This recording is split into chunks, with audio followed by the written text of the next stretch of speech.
Hello नमस्कार, मैं doctor Rajneesh Kumar आप सभी का एक बार फिर से हार्दिक स्वागत करता हूं।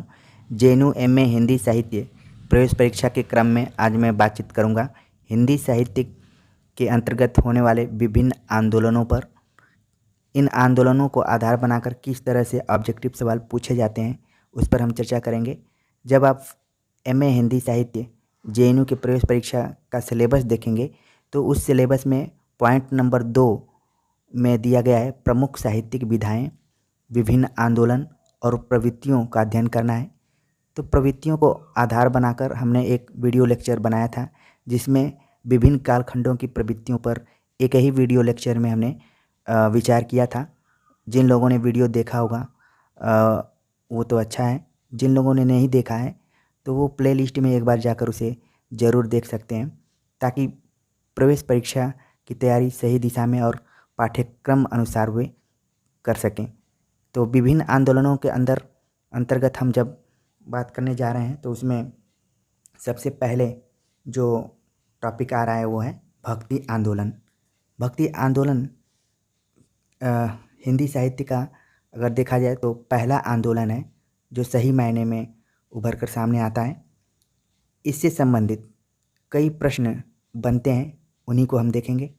पहला जो प्रश्न है कि भक्ति आंदोलन को ईसाइयत की देन किसने माना है। ऑप्शन दिया है गारसदासी, ग्रियर्सन, गिलक्रिस्ट, क्रोचे। तो ऑप्शंस को एक बार आप देखिए, बाकी जो सही आंसर्स होगा हम उसको टिक कर देंगे। इसका सही जवाब है ग्रियर्सन। अगला प्रश्न है कि भक्ति आंदोलन को इस्लामी आक्रमण की प्रतिक्रिया कहा। शिव सिंह सेंगर, मिश्र बंधु, आचार्य रामचंद्र शुक्ल, आचार्य हजारी प्रसाद द्विवेदी। तो इसका जो सही जवाब है वो है आचार्य रामचंद्र शुक्ल ने।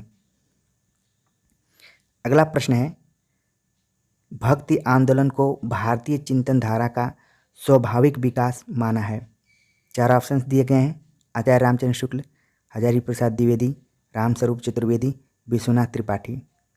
तो सही जवाब है हजारी प्रसाद द्विवेदी। अगला प्रश्न है भक्ति आंदोलन को ऐतिहासिक सामाजिक शक्तियों के रूप में जनता के दुख व कष्टों से हुआ कथन किसका है। तो ऑप्शन देखिए, 1 रामविलास शर्मा, 2 मुक्तिबोध, तीसरा गे, चौथा नामवर सिंह। थोड़ा सा मैंने ऑप्शंस में कुछ नयापन लाने की कोशिश की है, ठीक है। तो देखिए इसका जो सही जवाब है वो है मुक्तिबोध। अगला प्रश्न है कि भक्ति आंदोलन एक जातीय और जन आंदोलन है, किसका कथन है। तो जो ऑप्शंस दिए गए हैं विश्वनाथ त्रिपाठी, नामवर सिंह, मैनेजर पांडे, रामविलास शर्मा। तो इसका जो सही जवाब है रामविलास शर्मा। अगला प्रश्न है बहुत ही इंपॉर्टेंट प्रश्न है, भक्ति का जो सोता दक्षिण की ओर से धीरे धीरे उत्तर भारत की ओर पहले से ही आ रहा था, उसे राजनीतिक परिवर्तन के कारण शून्य पड़ते हुए जनता के हृदय में फैलने के लिए पूरा स्थान मिला।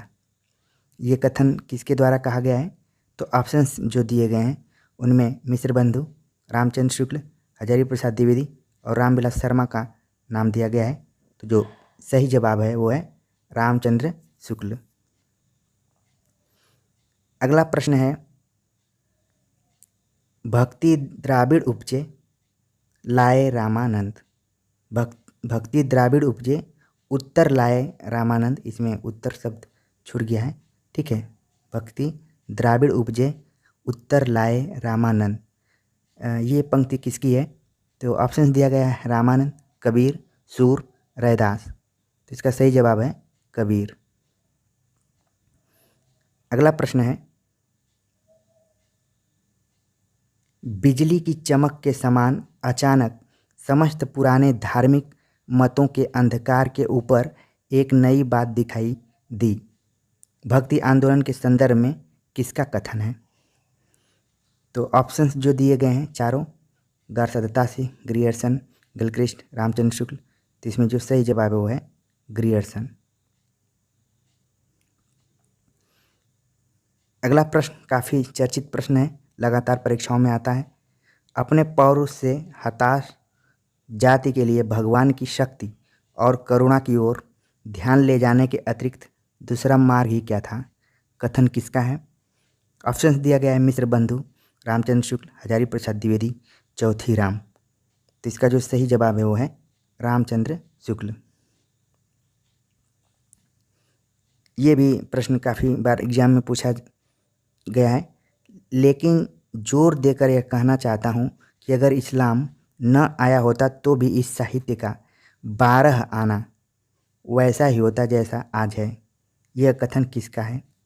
तो जो सवाल पूछा गया है ऑप्शंस में दिया गया है रामचंद्र शुक्ल, हजारी प्रसाद द्विवेदी, नामवर सिंह, मैनेजर पांडे। तो इसका सही जवाब है हजारी प्रसाद द्विवेदी। अगला प्रश्न है, भक्ति काल को स्वर्ण युग माना था? किसने भक्ति काल को स्वर्ण युग माना था? ऑप्शंस दिया गया है ताशी, ग्रियर्सन, रामचंद्र शुक्ल, हजारी प्रसाद द्विवेदी। तो ग्रियर्सन ने भक्ति काल को स्वर्ण काल या स्वर्ण युग माना था।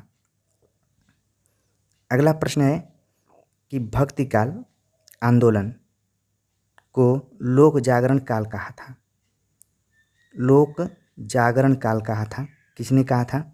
ऑप्शंस दिया गया है नीचे, रामचंद्र शुक्ल, रामविलास शर्मा, नामवर सिंह, हजारी प्रसाद द्विवेदी। तो सही जवाब है रामविलास शर्मा। अगला प्रश्न, भक्ति आंदोलन को लोक जागरण कहा? ऊपर जो प्रश्न था उसमें लोक जागरण काल कहा था और यहाँ पर लोक जागरण, तो थोड़ा सा डिफरेंस है, ठीक है। तो इसको ध्यान देना है दोनों प्रश्नों को। ऑप्शन दिया गया है रामचंद्र शुक्ल, रामविलास शर्मा, नामवर सिंह, हजारी प्रसाद द्विवेदी। सही जवाब है हजारी प्रसाद द्विवेदी। अगला प्रश्न है, भक्ति आंदोलन में शिल्पियों और जाटों किसानों की भूमिका को माना है? ऑप्शंस दिए गए हैं रामचंद्र शुक्ल, रामविलास शर्मा, नामवर सिंह, इरफान हबीब। तो इसका जो सही जवाब है वो है इरफान हबीब। तो ये तो भक्ति काल के आंदोलन पर संबंधित सवाल थे। अब हिंदी साहित्य में जो दूसरा आंदोलन सामने उभर कर आता है वो है नवजागरण, ठीक है। नवजागरण, पुनर्जागरण, सुधार काल, ये सब आंदोलन के रूप में देखे जाते हैं हिंदी साहित्य में। तो खासतौर से नवजागरण पर किस प्रकार से सवाल बनता है उसको हम देखेंगे। पहला सवाल है कि पुनर्जागरण काल कहा जाता है, तो युगों का नाम दिया गया है इसमें, भारतेंदु युग, द्विवेदी युग, छायावाद, प्रगतिवाद। इसका सही जवाब है भारतेंदु युग को पुनर्जागरण काल कहा जाता है। अगला प्रश्न है, आधुनिक काल को नवजागरण काल की संज्ञा दिया था? किसने दिया था? ये विचारक का नाम इसमें पूछा जा रहा है। रामचंद्र शुक्ल, रामविलास शर्मा, नामवर सिंह, राम स्वरूप चतुर्वेदी। तो नवजागरण काल की संज्ञा दिया था रामविलास शर्मा ने। अगला प्रश्न है, नवजागरण या हिंदी नवजागरण राष्ट्रीय स्वाधीनता का सामाजिक, राजनीतिक, सांस्कृतिक आंदोलन है? कथन किसका है? ऑप्शंस दिया गया है रामचंद्र शुक्ल, रामविलास शर्मा, नामवर सिंह, राम स्वरूप चतुर्वेदी। सही जवाब है रामविलास शर्मा। अगला प्रश्न है कि पुनर्जागरण दो जातीय संस्कृतियों की टकराहट से उत्पन्न रचनात्मक ऊर्जा है, यह कथन किसका है? ऑप्शन दिया गया है रामचंद्र शुक्ल, रामविलास शर्मा, नामवर सिंह, राम स्वरूप चतुर्वेदी। इसका जो सही जवाब है वो है राम स्वरूप चतुर्वेदी ने माना था कि पुनर्जागरण दो जातीय संस्कृतियों की टकराहट से उत्पन्न रचनात्मक ऊर्जा है। अगला प्रश्न है कि हिंदी में आधुनिकता और पुनर्जागरण के जनक हैं, मतलब आधुनिकता और पुनर्जागरण का जनक किसे माना जाता है? ऑप्शन दिया गया है सितारे हिंद, राजा लक्ष्मण, भारतेंदु, रामचंद्र शुक्ल। तो इसका जो सही जवाब है वो है भारतेंदु। अगला प्रश्न है, काव्य में खड़ी बोली आंदोलन का सूत्रपात किया था? किसने किया था? भारतेंदु, अयोध्या प्रसाद खत्री, श्रीधर पाठक, अयोध्या सिंह उपाध्याय हरिऔध। तो इसका जो सही जवाब है वो है अयोध्या प्रसाद खत्री, जिन्होंने खड़ी बोली में पद्य नाम से एक पुस्तक भी लिखा था और खड़ी बोली आंदोलन में बढ़ चढ़ कर हिस्सा लिया था। एक तरीके से इन्होंने इसका सूत्रपात ही किया था। अगला प्रश्न है, सुधार काल है, किस युग को कहा जाता है सुधार काल? वही ऑप्शंस फिर से, भारतीय हिंदी युग, द्विवेदी युग, छायावाद, प्रयोगवाद। तो इसका जो सही जवाब है वो है द्विवेदी युग। अगला प्रश्न है, छायावाद उस राष्ट्रीय जागरण की अभिव्यक्ति है जो एक और पुरानी रूढ़ियों से मुक्ति चाहता था और दूसरी ओर विदेशी पराधीनता से। कथन किसका है? रामचंद्र शुक्ल, रामविलास शर्मा, नामवर सिंह, रामस्वरूप चतुर्वेदी। इसका जो सही जवाब है वो है नामवर सिंह। हमने नवजागरण पर आधारित प्रश्नों को हल किया। अब जो तीसरी प्रवृत्ति यानी कि तीसरा आंदोलन आ रहा है वो है नई कविता आंदोलन। ठीक है, नई कविता से संबंधित जो भी प्रश्न होंगे उनको हम हल करेंगे। देखते हैं। नई कविता वैविध्यमय जीवन के प्रति आत्मचेतस व्यक्ति की प्रतिक्रिया है। यह कथन किसके द्वारा कहा गया है? ऑप्शन दिया है अज्ञेय, मुक्तिबोध, रामविलास शर्मा और नामवर सिंह। ठीक है, तो इसका जो सही जवाब है वो है मुक्तिबोध। अगला प्रश्न है, युग मिलान करना है। ठीक है, कि कौन से युग में इसमें सही है?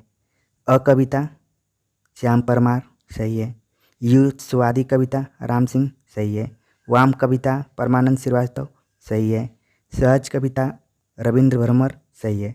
मतलब उपयुक्त सभी सही हैं।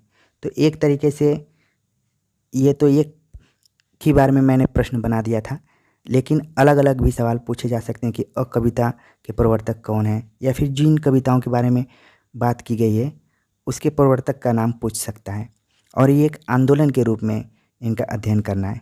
ठीक है, तो ये नई कविता पर हमने बात कर लिया। इसके अंतर्गत आपको तार सप्तक इत्यादि पर भी थोड़ा ध्यान देना होगा, जिस पर कि मैंने वीडियो लेक्चर बनाया है, आप प्लेलिस्ट में जाकर देख सकते हैं। अब हम बात करेंगे कहानी आंदोलन पर। ठीक है, नई कविता आंदोलन के बाद कहानी आंदोलन है, उस पर भी युग्म मिलान करना है, जिससे कि आपके एक ही साथ कई प्रश्न उत्तर तैयार हो सकते हैं। जिसमें कि पहला है कि नई कहानी आंदोलन जो चला था उसके प्रवर्तकों में नाम किसका किसका आता है? राजेंद्र यादव, मोहन राकेश, कमलेश्वर का नाम आता है। अ कहानी गंगा प्रसाद विमल सही है, सचेतन कहानी महीप सिंह, सहज कहानी अमृत राय, समांतर कहानी कमलेश्वर। तो मतलब उपयुक्त सभी सही हैं। आप ध्यान दीजिए कि कमलेश्वर नई कहानी में भी हैं और समानांतर कहानी के अंतर्गत भी इन्हें रखा गया है। तो हो सकता है कि पेपर सेट करने वाला ये भी पूछ सकता है कि नई कहानी आंदोलन और समांतर कहानी आंदोलन में शामिल होने वाला इकलौता कहानीकार कौन सा है? तो कमलेश्वर का नाम वहाँ पर आएगा। तो इस तरीके से हमने हिंदी साहित्य के अंतर्गत जो विभिन्न आंदोलन हुए हैं उन पर चर्चा किया। आप सभी को ये वीडियो पसंद आई होगी, कमेंट्स कर ज़रूर बताइए और अपने दोस्तों तक इसे शेयर कीजिए और प्रोत्साहित कीजिए उनको सब्सक्राइब करने के लिए। मैं एक बार गुजारिश कर रहा हूँ कि आप चैनल को सब्सक्राइब भी कीजिए और ज़्यादा से ज़्यादा लोगों तक इसको पहुँचाइए। मिलते हैं एक नए टॉपिक के साथ, तब तक के लिए नमस्कार।